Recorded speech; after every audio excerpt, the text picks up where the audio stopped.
So direction of current, सो जो direction of current है, ठीक है, तो ਆਪਾਂ ਨੂੰ ਪਤਾ ਆ ਕਿ करंट जो है वो फ्लो ऑफ इलेक्ट्रॉन्स हैगा आ, ठीक है, और इलेक्ट्रॉन्स दे ऊपर चार्ज नेगेटिव, ठीक है, सो चार्ज नेगेटिव करके ਜਦੋਂ ਅਸੀਂ ਇੱਥੇ पोटेंशियल डिफरेंस अप्लाई करांगे, ठीक है, तो पोटेंशियल डिफरेंस अप्लाई किया ਤਾਂ इलेक्ट्रॉन्स ने पॉजिटिव टर्मिनल दे। और जी अनमोल साहब ठीक हो? हाँ जी सर। सो ਜਦੋਂ ਅਸੀਂ इलेक्ट्रॉन्स ਦੇ ਉੱਪਰ ਚਾਰਜ पॉजिटिव है, ठीक है, तो पॉजिटिव चार्ज नेगेटिव चार्ज है इलेक्ट्रॉन्स ਦੇ ਉੱਪਰ ਤੇ ਇੱਥੇ ਕੰਡਕਟਰ ਦੇ ਵਿੱਚ ਕੀ ਆ इलेक्ट्रॉन्स, तो इलेक्ट्रॉन्स ने मूव करना है toward the positive terminal of the conductor, ठीक है, तो पॉजिटिव टर्मिनल दे वाल मूव करना है, तो इसलिए जिहड़ी डायरेक्शन है of flow of current electrons दी वो किधर होगी, टूवर्ड द पॉजिटिव टर्मिनल, ठीक है, पर असी जो direction of flow of current है वो किहड़ी देखने आ, पॉजिटिव टू नेगेटिव, ठीक है, सो करंट किहदे करके आ, इलेक्ट्रॉन्स दे करके आ, ठीक है, और इलेक्ट्रॉन्स किधरों किधर मूव करते हैं, फ्रॉम नेगेटिव टू पॉजिटिव, ठीक है, पर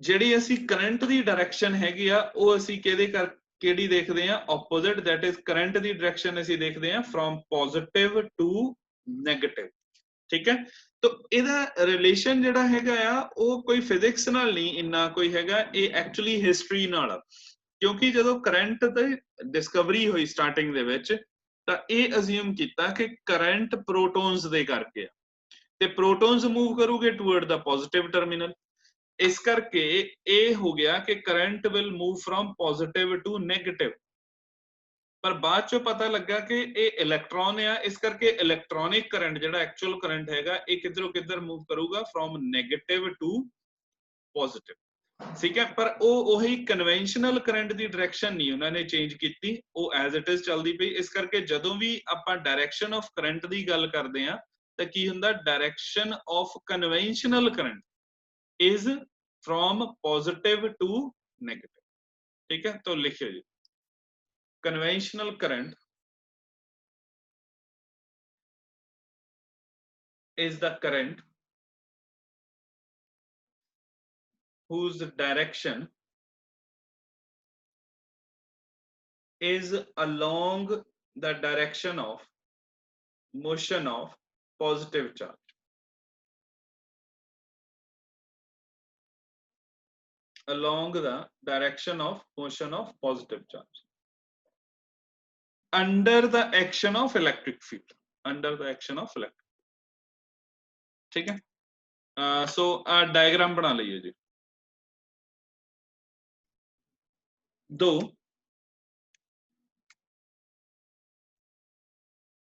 the current has both direction as well as magnitude, direction as well as magnitude, ठीक है, still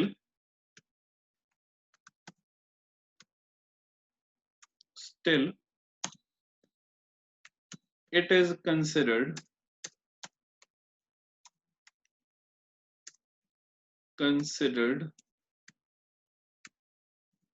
as scalar quantity. Why?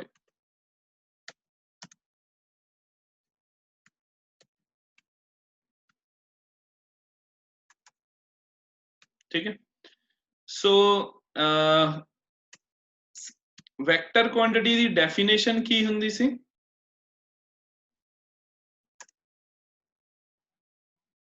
Sir जो सानू मैग्नीट्यूड दसे, डायरेक्शन दसे एंड वेक्टर अलजेब्रा दे लॉ नु, ठीक है, so थर्ड कंडीशन की सी, तो it should obey the laws of vector algebra, तो करंट जेड़ा हैगा या वो की हैगा या डायरेक्शन भी है, मैग्नीट्यूड भी है, but it does not obey the laws of vector algebra. ठीक है, सो इसलिए ਅਸੀਂ ਇਹਨੂੰ स्केलर क्वांटिटी ਦੀ ਟਰਮ ਦੇ ਵਿੱਚ ਜਿਹੜਾ ਹੈਗਾ ਆ ਉਹ ਅਸਿਊਮ ਕਰਦੇ ਹੈਗੇ।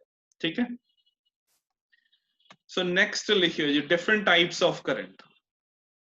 तो steady current first, that is steady current which does not vary with time। so ठीक है जी, तो करंट की होएगा constant.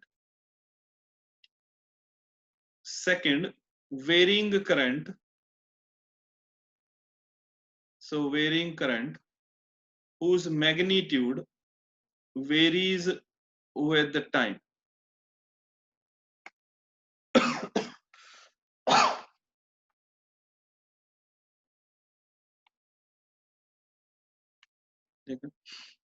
and next alternating current।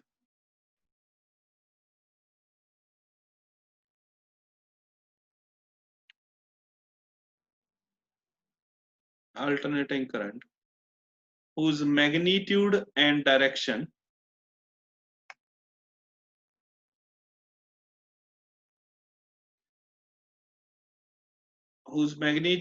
and continuously and direction changes periodically।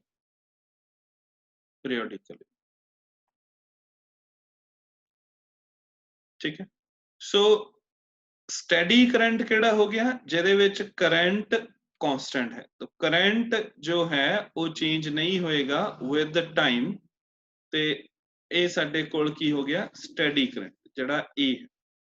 ठीक है, सो बी एंड सी एक ही हो गया वेरिंग करंट। ठीक है, तो या ये भी वेरिंग करंट हो गया। ठीक है, सो ये सारे ग्राफ्स जेडे हैगे आ बिटवीन करंट एंड टाइम। तो बी ते सी एक ही आ वेरिंग करंट हैगे आ, तो ए जो है एक ही है स्टेडी करंट।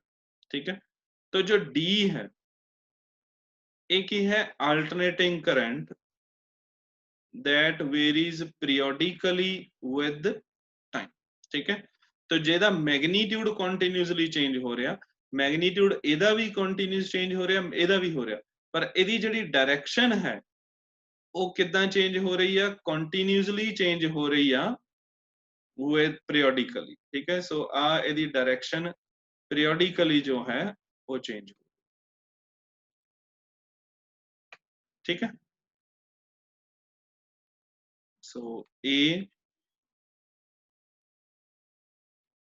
बी सी ते डी।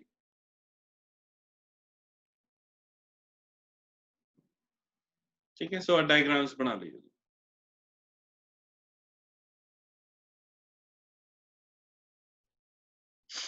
ड्रिफ्ट वेलोसिटी, हाँ जी, drift velocity means the slow movement of electrons. ठीक है, सो आपां इत्थे की पढ़िया कि वायर है, तो वायर दे विच इलेक्ट्रॉन्स जिहड़े आ वो फ्लो करते पे हैगे। ठीक है, सो इलेक्ट्रॉन्स हैगे आ। ठीक है, सो इलेक्ट्रॉन्स मूव करते पे आ। ठीक है, तो इस करके इत्थे करंट हैगा। ठीक है, तो जदों असी पोटेंशियल डिफरेंस अप्लाई किया तो उहदे विचों करंट फ्लो होना शुरू हो गया, इदां ही है। ठीक है, करंट बाय डेफिनेशन की है, तो करंट बाय डेफिनेशन की है कि rate of flow of charge. ठीक है, तो कल आपां डिस्कस किया सी कि अगर कोई इलेक्ट्रॉन है जिहड़ा कि इस ऑर्बिट दे विच रिवॉल्व करदा पिया, से hydrogen atom they which electron है, तो ये रिवॉल्व करता पिया in an orbit of radius 0.5 angstrom. ठीक है, तो एक करंट, सो कोई भी वायर है, तो मेटालिक वायर है, वो किदे तो बनी होनी आ, एटम्स तो। ठीक है, तो एटम्स दे विच इलेक्ट्रॉन्स जिहड़े आ वो मूव करते पे। ठीक है, तो एटम्स या तो इलेक्ट्रॉन्स मूव करूगे इहदे विच। ठीक है, ਹੁਣ ਜਦੋਂ ਇਲੈਕਟ੍ਰॉन्स मूव करूगे ਤਾਂ फ्लो ऑफ इलेक्ट्रॉन्स होगा, ठीक है। तो फ्लो ऑफ इलेक्ट्रॉन्स की होगा करंट। दैट मीन्स कि ਅਸੀਂ ਕੋਈ पोटेंशियल डिफरेंस नहीं अप्लाई ਕੀਤਾ ਤੇ ਇਹ ਇਲੈਕਟ੍ਰॉन्स ਜਿਹੜੇ ਹੈਗੇ ਆ ਇਹ मूव ਕਰਦੇ ਪਏ ਆ ਇੱਥੇ। तो इस वायर ਦੇ ਵਿੱਚ करंट प्रोड्यूस होएगा, yes or no?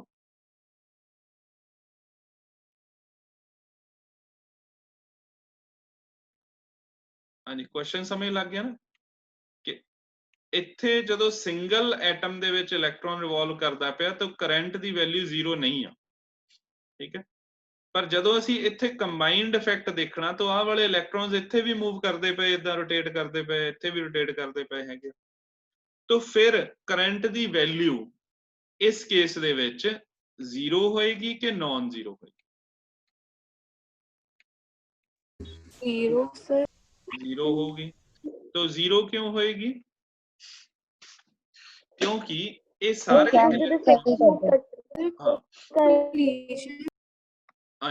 So electrons ਤਾਂ ਰਿਵੋਲਵ ਕਰਦੇ ਪਏ ਆ, ਪਰ ਇਹ ਸਾਰੇ ਇਲੈਕਟ੍ਰॉन्स ਜਿਹੜੇ ਮੂਵ ਕਰਦੇ ਪਏ ਆ ਇਹ ਕਿੱਦਾਂ ਮੂਵ ਕਰਦੇ ਪਏ ਆ? ਰੈਂਡਮਲੀ ਮੂਵ ਕਰਦੇ ਪਏ ਹੈਗੇ ਆ, ਠੀਕ ਹੈ। ਇਸ ਲਈ ਇਹਨਾਂ ਦਾ ਜਿਹੜਾ ਇਫੈਕਟਿਵ ਕਰੰਟ ਹੈ ਇਹ ਕਿੰਨਾ ਹੋ ਗਿਆ? 0, ਠੀਕ ਹੈ। ਤਾਂ ਆਪਾਂ ਇਸ ਚੈਪਟਰ ਚ ਜਿਹੜਾ ਪਿਛਲਾ ਇਲੈਕਟ੍ਰੋਸਟੈਟਿਕ ਸੀਗਾ ਉਹਦੇ ਵਿੱਚ ਵੀ ਇਹੀ ਪੜਿਆ ਸੀਗਾ, ਪੋਲਰਾਈਜੇਸ਼ਨ ਇਨ ਡਾਇਲੈਕਟ੍ਰਿਕ, ਠੀਕ ਹੈ। ਕਿ ਇਨ ਦਾ absence of external electric field ਜਿਹੜੇ ਡਾਈਪੋਲਸ ਆ ਦੇ ਆਰ ਰੈਂਡਮਲੀ ਅਰੇਂਜਡ। ਤਾਂ ਇੱਥੇ ਵੀ ਜਿਹੜੇ ਇਲੈਕਟ੍ਰॉन्स ਹੈਗੇ ਆ ਇਹ ਰੈਂਡਮਲੀ ਮੂਵ ਕਰਦੇ ਪਏ ਆ, ਤਾਂ ਇੰਡੀਵਿਜੂਅਲੀ ਤਾਂ ਇਹ ਮੂਵ ਕਰੂਗੇ ਪਰ ਇਹਨਾਂ ਦਾ ਨੈਟ ਇਫੈਕਟ ਜਿਹੜਾ ਆ ਇਹ ਕੀ ਹੋ ਜਾਊਗਾ? 0, ठीक है। So in the absence of external electric field these electrons will move, ठीक है। तो ਜਦੋਂ ਅਸੀਂ potential difference apply ਕਰਨਾ ਆ ਤਾਂ ਆਪਾਂ ਕੋਈ ਇਲੈਕਟ੍ਰੋਨ ਜਿਹੜਾ ਆ ਉਹ ਬਾਹਰੋਂ ਕਰੰਟ ਨਹੀਂ ਲੈ ਕੇ ਆਉਣਾ, ਕਰੰਟ ਉਹਦੇ ਵਿੱਚ ਹੀ ਸੀਗਾ ਆਲਰੇਡੀ, ਠੀਕ ਹੈ। ਤਾਂ ਜਦੋਂ ਅਸੀਂ potential difference apply ਕਰਦੇ ਆ ਤਾਂ ਇਹ ਇਲੈਕਟ੍ਰੋਨਸ ਜਿਹੜੇ ਹੈਗੇ ਆ ਇਹਦੇ ਵਿੱਚ ਇਹ ਇੱਕ ਪਾਰਟਿਕੂਲਰ ਡਾਇਰੈਕਸ਼ਨ ਦੇ ਵਿੱਚ ਮੂਵ ਕਰਨਾ ਸ਼ੁਰੂ ਕਰ ਦਿੰਦੇ ਹੈਗੇ ਆ, ਠੀਕ ਹੈ। ਤਾਂ ਇੱਥੇ ਜਦੋਂ ਅਸੀਂ ਪੋਟੈਂਸ਼ੀਅਲ ਡਿਫਰੈਂਸ ਨਹੀਂ ਅਪਲਾਈ ਕੀਤਾ ਉਦੋਂ ਵੀ ਇਲੈਕਟ੍ਰॉन्स, ਹਾਂਜੀ सर मेरे को ना एक मिनट स्क्रीन दिख नहीं रही है, मैं लीव करने लगी हूँ एक मीटिंग। ओके, दोबारा ज्वाइन कर। बाकी बच्चों ਨੂੰ ठीक है ना? इससे रीजॉइन करूंगी जी जी हाँ ठीक है। सो ਜਦੋਂ ਇਲੈਕਟ੍ਰॉन्स, ठीक है, सो ਇੱਥੇ ਪਾਰਟਿਕੂਲਰ ਪੋਟੈਂਸ਼ੀਅਲ ਡਿਫਰੈਂਸ ਅਪਲਾਈ ਕਰਤਾ ਤੇ ਇਹ ਇਲੈਕਟ੍ਰॉन्स ਜਿਹੜੇ ਆ ਇਹ ਇੱਕ ਪਾਰਟਿਕੂਲਰ ਡਾਇਰੈਕਸ਼ਨ ਚ ਮੂਵ ਕਰਨਾ ਸ਼ੁਰੂ ਕਰ, ਠੀਕ ਹੈ। ਸੋ ਕਰੰਟ ਉਦੋਂ ਵੀ ਸੀਗਾ ਜਦੋਂ ਪੋਟੈਂਸ਼ੀਅਲ ਡਿਫਰੈਂਸ ਨਹੀਂ ਸੀ ਅਪਲਾਈ ਕੀਤਾ, तो करंट उदों भी आ जदों असी पोटेंशियल डिफरेंस अप्लाई करता, ठीक है। सो बस की है कि असी पोटेंशियल डिफरेंस, ठीक है, जदों पोटेंशियल डिफरेंस अप्लाई करना ना तो पोटेंशियल डिफरेंस ने इदा नहीं करना कि कोई बाहरों इलैक्ट्रॉन्स लिया के विच पा देने हैगे या करंट विच पा देना हैगा, ठीक है। तो करंट ऑलरेडी हैगा आ, उन्हें सिर्फ एक डायरेक्शन जिहड़ी आ वो प्रोवाइड करनी हैगी, ठीक है। सो जो फर्स्ट डायग्राम है एक ही है in the absence of potential difference, ठीक है, of potential difference, ठीक है, potential difference,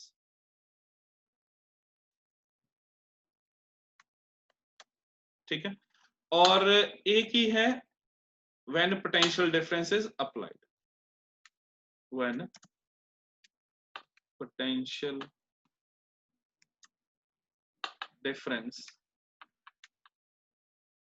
is applied, ठीक है। So in the absence of potential difference ਜਿਹੜੇ electrons ਆ ਉਹ randomly move ਕਰਦੇ ਪਏ ਹੈਗੇ, ਠੀਕ ਹੈ। तो when potential difference is applied तो ਇਹ same direction ਦੇ ਵਿੱਚ align, ठीक है। So ਇਹ जो concept है एक ही है drift velocity, तो लिखिए drift velocity is defined as the velocity with which free electrons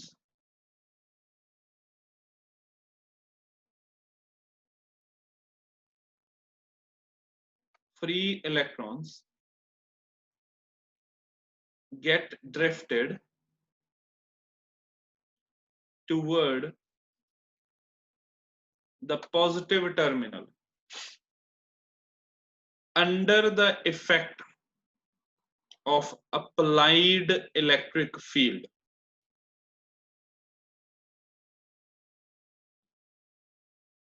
It is denoted by VD. It is denoted by VD.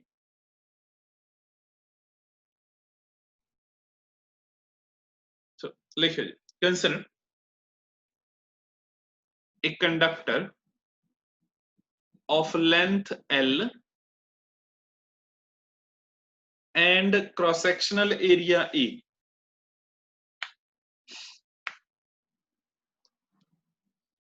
Let N is number density or number of electrons per unit volume. ਜਦੋਂ ਵੀ ਆਪਾਂ large number of quantities ਦੇਖਣਾ ਜਾਂ microscopic level ਦੇ ਉੱਪਰ ਗੱਲ ਕਰਨੇ ਆ ਤਾਂ ਆਪਾਂ number density ਦੇਖ ਰਹੇ ਹਾਂ, ਠੀਕ ਹੈ। ਤੇ ਉੱਥੇ ਵੀ ਆਪਾਂ ਪਹਿਲਾਂ electric polarization ਪੜ੍ਹੀ ਸੀ, ਫਿਰ polarization vector ਪੜ੍ਹੀ ਸੀ। ਉਹਦੇ ਵਿੱਚ n Ki C? number of molecules per unit volume, ਠੀਕ ਹੈ। तो ਅੱਗੇ ਵੀ ਆਉਣਾ ਆ ਤਾਂ number of turns ਹੈ ਕਿਸੇ coil 'ਚ ਜਾਂ number of electrons ਹੈ ਤਾਂ ਆਪਾਂ density ਦੀਆਂ terms 'ਚ ਹੀ ਕਰਾਂਗੇ। Okay, so let n is number density or number of electrons per unit volume. In the absence of electric field,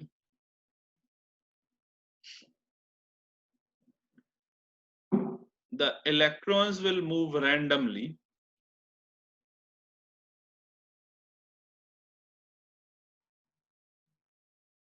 due to thermal agitation. Due to thermal agitation. Thus, their average velocity is 0. Thus, their average velocity is 0. So,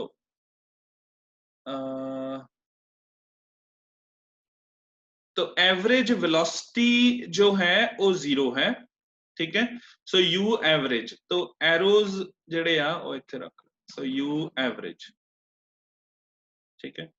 तो average velocity जो है ये कितनी हो गई? 0, ठीक है। Otherwise scalar form दे विच ये 0 नहीं, ठीक है। सो इलेक्ट्रिक फील्ड ते इलेक्ट्रिक पोटेंशियल च की रिलेशन है? E इज इक्वल टू, जदों असी पोटेंशियल डिफरेंस अप्लाई करांगे तो इलेक्ट्रॉन्स ते फोर्स लगूगी, ठीक है। और force acting on charge particle due to electric field की फॉर्मूला हुंदा? इलेक्ट्रिक फील्ड ते फोर्स की रिलेशन है F is equal to E Q naught Q naught Q E, ठीक है। तो लिखिए जी, a potential difference of V volt is applied across the ends of the conductor. Then electric field intensity is given as E is equal to V over L. E is equal to V over L. Due to this electric field,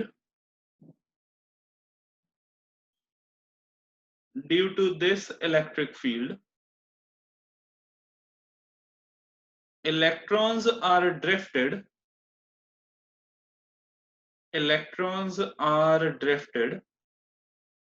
towards positive terminal of conductor.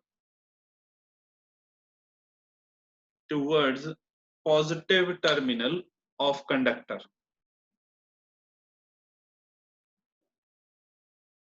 With a force given as.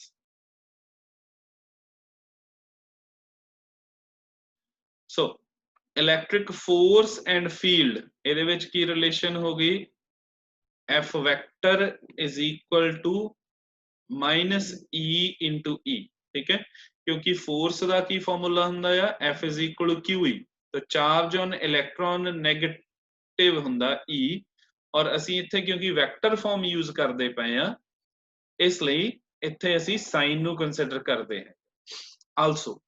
तो +1 च force केदे equal हुंदी सी F is equal to ma, ठीक है, सो ma, तो एदा मतलब therefore ma is equal to E into E minus, ठीक है, सो इत्थे की हो गया therefore ma is equal to minus E into E,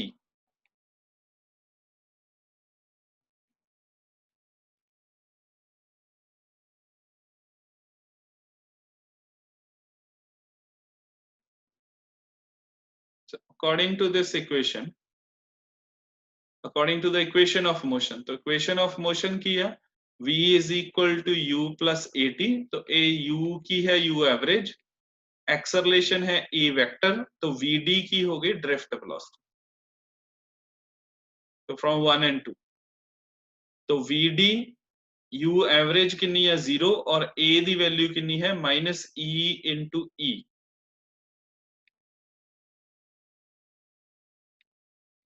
तो टाइम के देना रिप्लेस हो गया टाउ, और vd is equal to -e into e, ठीक है।